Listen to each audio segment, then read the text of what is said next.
क्या टोपी के सहारे चल रही है धीरेंद्र शास्त्री की दुकान? क्या टोपी पर टिकी है धीरेंद्र शास्त्री की दुकान? और धीरेंद्र शास्त्री कह रहे हैं कि वो बहुत ही टेढ़े आदमी हैं, छेड़ेंगे तो फिर छोड़ेंगे नहीं। नमस्कार, मैं हूं गिरिराज शर्मा और आप देख रहे हैं सरल टॉक। दोस्तों, आमतौर पर आपने बाबा बागेश्वर के धीरेंद्र शास्त्री को जब भी सुना होगा तो ज्यादातर वायरल होते हुए इन्हीं तरह के बयानों के लिए सुना होगा। धर्म की या ज्ञान की बात के लिए आपने बहुत कम सुना होगा कि वो वायरल हुए हैं। वो वायरल तभी होते हैं जब वो कुछ इस तरह का बयान देते हैं, कुछ ऐसा शब्द बोल दें, अशब्द शब्द बोल दें, पेले शब्द बोल दें, या फिर किसी को टोपी वाला बोल दें, या कुछ और बोल दें, इस तरीके के बयान के लिए। दोस्तों, इसी तरीके का एक बयान धीरेंद्र शास्त्री ने हरियाणा के होडल में दिया है। अक्षत वितरण कार्यक्रम को संबोधित कर रहे थे और वहां पे धीरेंद्र शास्त्री कह रहे हैं कि वो 50% हुए तो ब्रज में वही टोपी वाली देखेंगे। धीरेंद्र शास्त्री इसमें आगे ये भी कह रहे हैं कि अगले 15 से 20 सालों में भारत की जियोग्राफी बदल जाएगी। हालांकि धीरेंद्र शास्त्री कोई जो है विज्ञान के जानकार नहीं है, कोई ऐसे विशेष पढ़ाई वाले विषय के जानकार नहीं है, धर्म के जानकार कह सकते हैं, शास्त्री हैं ये कह सकते हैं, लेकिन जियोग्राफी की बातें कर रहे हैं। यहां पर जियोग्राफी बदल जाएगी अगले 15-20 सालों में। मतलब भारत की सरकार नहीं बता पा रही कि जियोग्राफी बदल जाएगी, धीरेंद्र शास्त्री बता रहे हैं, हरियाणा में बता रहे हैं। और इसमें क्या कह रहे हैं वो टोपी वाले बयान में कि अगर वो 20% है, आज वो 20% है और आप 9 राज्यों में अल्पसंख्यक हो गए, जिस दिन वो 50% पहुंच जाएंगे तो आपके ब्रज में भी वही टोपी वाले दिखाई पड़ेंगे।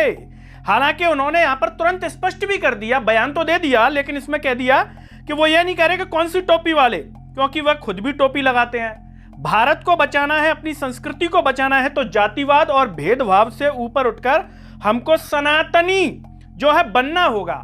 यहां पर बड़ी बड़ी अच्छी ज्ञान की बातें कह रहे हैं कि जातिवाद और भेदभाव, जबकि हिंदुस्तान में चुनाव दोस्तों ज्यादातर आप देखेंगे क्या होता है, जातिवाद। बिहार में चुनाव हो रहा है, क्या चल रहा है, जातिवाद। मध्य प्रदेश में जहां चुनाव होता है कई जिलों में क्या होता है, जातिवाद। और भेदभाव की तो आप बात ही मत कीजिए कि वर्तमान सत्ता के रहते हुए भेदभाव हो रहा है कि नहीं हो रहा है। और सनातन की इनको कितनी चिंता है, इसका अंदाजा इस बात से लगाया जा सकता है कि जो सनातनी बच्चे हैं जो तैयारी कर रहे हैं विभिन्न एग्जामों की, उनके लिए कभी खड़े हुए हैं कि सनातनी बेरोजगारों के लिए, सनातनी जो महंगाई से परेशान है उनके लिए, सनातनी जो आर्थिक रूप से टूट चुके हैं, जिनको कोई उधार भी नहीं दे रहा है 2 पैसे, उनके लिए कभी बाबा खड़े हुए हैं क्या?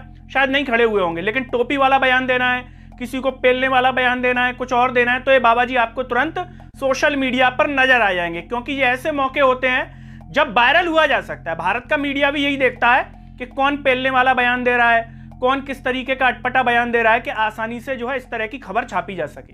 भारत का मीडिया सवाल विमुख हो गया, सवाल नहीं पूछता वो, क्योंकि दम नहीं है। सवाल पूछेंगे तो रौंद दिए जाएंगे सत्ता की जूतियों के द्वारा। और सुनिए इसमें आगे क्या कह रहे हैं। ये हरियाणा में दोस्तों बुधवार के दिन थे धीरेंद्र शास्त्री, तो ये एक यात्रा निकाल रहे हैं। उस यात्रा को रोकने की धमकी दी थी आजाद समाज पार्टी के राष्ट्रीय संयोजक दामोदर यादव ने, और उन्होंने ग्वालियर में कहा था कि आडंबर और पाखंड फैला रहे हैं धीरेंद्र शास्त्री। और वो इसमें यह भी बोले कि जो यात्रा की घोषणा की है उसका उद्देश्य हिंदू राष्ट्र बनाना है, जो भारत के धर्मनिरपेक्ष संविधान के विरुद्ध है, इसे राष्ट्रद्रोही कृत्य की श्रेणी में रखा जा सकता है, यह उन्होंने बयान दिया। यादव ने अपनी बात दोहराते हुए यात्रा को रोकने की मांग की थी और इस संबंध में राष्ट्रपति को पत्र लिखने तथा भोपाल में एक बड़ा आंदोलन करने की चेतावनी भी दी थी। तो इस यात्रा को रोकने के संदर्भ में धीरेंद्र शास्त्री जो कह रहे हैं कि लोग यात्रा रोकने के लिए कोर्ट जाने की धमकी दे रहे हैं, उन्हें पता नहीं है कि हम बहुत टेढ़े आदमी हैं। धीरेंद्र शास्त्री बहुत टेढ़े आदमी हैं, उन्हें छेड़ना नहीं चाहिए था, छेड़ा है तो हम छोड़ेंगे भी नहीं। ये धीरेंद्र शास्त्री कह रहे हैं हरियाणा में अगले 15 से 20 सालों में भारत की ज्योग्राफी बदल जाएगी और भारतीय लोग अपनी संस्कृति बचाने के लिए संघर्ष करते दिखाई पड़ेंगे। ये धीरेंद्र शास्त्री जी कह रहे हैं। और यही नहीं दोस्तों, यहां पर वो हरियाणा वासियों को कोसी कला दंगे की याद भी दिला रहे हैं। मतलब कुछ अच्छी चीज भले याद न दिलाएं, लेकिन दंगा याद दिलाया जाएगा। क्यों? क्योंकि दंगा याद दिलाएंगे, कुछ नफरती चीज याद दिलाएंगे तो माहौल बनता है उससे। इस तरह से जो दुकान चलती है, जो हमने दुकान कहा, वो इसी तरीके से चलती है। तो यहाँ पर धीरेंद्र शास्त्री 2012 के कोसी कला दंगे की याद दिलाते हुए कह रहे हैं कि तुम्हारे ही कोसी कला में हिंदुओं को निर्वस्त्र कर सड़कों पर दौड़ाया था, हम तो अपनी जान की बाजी हथेली पर लेकर निकले हैं तुम्हारे लिए। बताइए साहब, धीरेंद्र शास्त्री कह रहे हैं हम तो अपनी जान की बाजी हथेली पर लेकर के चल रहे तुम्हारे लिए। अब ये कितनी जान की बाजी खेलते हैं धीरेन्द्र शास्त्री, इसी से अंदाजा लगाइए कि पश्चिम बंगाल में कथा होने वाली थी और कह दी कि नहीं दीदी नहीं, जब दद्दा होंगे तभी जाएंगे। मतलब अगर जान की बाजी हथेली पर लगाने वाले होते धीरेन्द्र शास्त्री, इतने बड़े होते तो वहां चले जाते। पश्चिम बंगाल हिंदुस्तान का ही हिस्सा है, और अगर नहीं जा पाए तो इसे किस दृष्टि से देखेंगे आप? डर गए थे धीरेन्द्र शास्त्री, जान की बाजी हथेली पर नहीं लगा पाए धीरेन्द्र शास्त्री। क्यों नहीं गए पश्चिम बंगाल?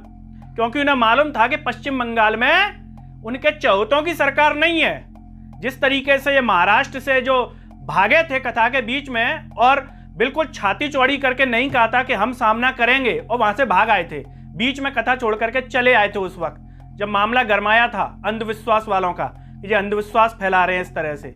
तो मालूम है कि कौन सी सरकार इनको सपोर्ट करती है। क्यों करती है? क्योंकि ऐसे बाबा होंगे और सरकार सपोर्ट करेगी तो क्या चलता है, उनका वोट बैंक चलता है सरकार का, है ना, इनके सहारे। और जब तक सरकारें चाहती हैं तब तक ऐसे बाबा चलते रहते हैं। जब सरकारें नहीं चाहती हैं तो बाबा कहाँ चले जाते हैं? बहुत सारे बाबा हैं, बड़े बड़े बाबा हैं, उदाहरण बताने की जरूरत नहीं है। दोस्तों फिलहाल इस बयान पर आप क्या कहना चाहेंगे? धीरेन्द्र शास्त्री ने जो बयान दिया उसे लेकर के, क्यों दिए जाते हैं इस तरीके के बयान जिससे दुकानदारी चलती रहे? ये भले बयान क्यों नहीं आते इनके धीरेन्द्र शास्त्री जी के? जैसे प्रेमानंद महाराज जी को आप देखेंगे तो हर धर्म का व्यक्ति उनका सम्मान करता है और उनकी जो बातें होती हैं वो भी भली होती हैं, अच्छी होती हैं। हर कोई कहेगा कि नहीं, वो कभी हिंदू मुसलमान करते हुए नजर नहीं आते, क्योंकि उन्हें दुकान चलाने से मतलब नहीं, वो दुकान नहीं चला रहे, वो ज्ञान की बात कर रहे हैं। और यहाँ क्या चलाई जा रही है?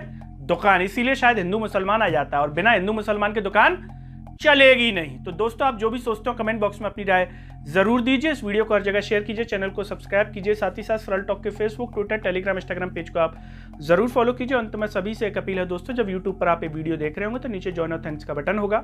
अगर आप आर्थिक रूप से सक्षम है तो उन बटनों के द्वारा या फिर फोन पे के QR कोड द्वारा भी आप हमें सपोर्ट कर सकते हैं, जिससे हम और बेहतर कार्य कर सकें। नमस्कार।